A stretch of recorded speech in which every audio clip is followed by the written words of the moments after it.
김정일의 스승 또 주체 사상의 창시자 이런 황장엽이 왜 망명을 하게 됐을까? 그 동기에 관심이 쏠리고 있습니다. 이 북한 체제의 한계를 체감한 지식인의 고뇌 그리고 북한의 강경 일변도 정책에 대한 반발 이런 것들이 배경이 아닐까 여겨집니다. 70살이 넘은 북한의 최고위직 인사 황장엽은 북한 체제의 한계를 절감했기 때문에 망명을 결심한 것으로 보입니다. 북한 외교관으로서 여러 차례 황장엽의 통역을 담당했던 고영환 씨는 북한 당대 최고 일원가인 그가 이제는 파탄에 이른 경제난과 식량난 속에서 북한 체제에 대한 절망을 느껴 탈출하게 됐을 것이라고 증언했습니다. 북한 체제 자체의 염증을 느끼고 북한 체제의 미래가 없다고 생각을 했기 때문에 탈출하지 않았나 그런 생각이 드네요.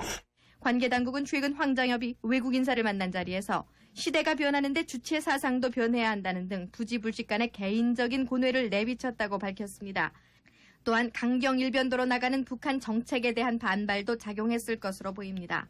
수해와 식량난의 극복 문제와 대외 관계를 놓고 김정일, 김용순 등의 강경 노선과 다른 발언이 감지된 것으로 알려지고 있습니다. 보다 실질적으로는 북한이 큰 기대를 걸었던 일본에 대한 쌀 외교가 실패로 돌아갔기 때문인 것으로 보입니다.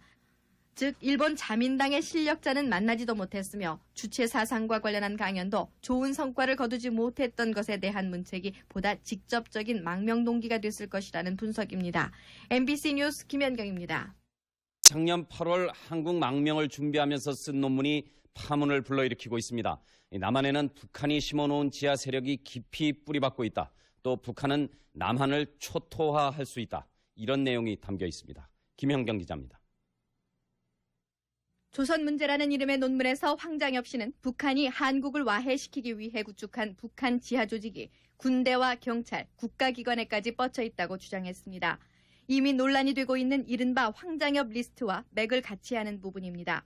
황 씨는 이 글에서 전쟁을 막는 일이 가장 시급한 문제라고 여러 차례 되풀이했습니다. 북한이 보유한 핵무기와 화학무기, 로켓가 한국을 불바다로 초토화시킬 수도 있다고 경고하기도 했습니다.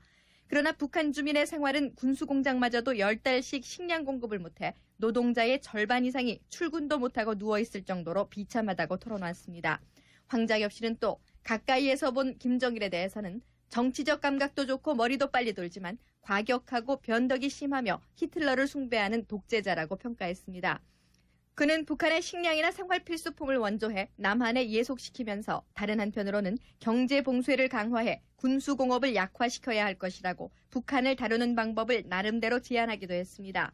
관계당국은 황 씨가 서울 도착 이후에도 북한의 전쟁 위협에 대해 적극적으로 밝히겠다고 해옴에 따라 곧 이에 대한 본격 조사를 실시할 계획이라고 밝혔습니다. 그러나 핵무기 등으로 전쟁을 일으킬 수 있다는 주장에 대해서는 누구나 할 수 있는 검증되지 않은 주장이라며 황 씨가 매우 흥분된 상태에서 이 논문을 썼음을 감안해야 할 것이라고 지적하기도 했습니다. MBC 뉴스 김연경입니다.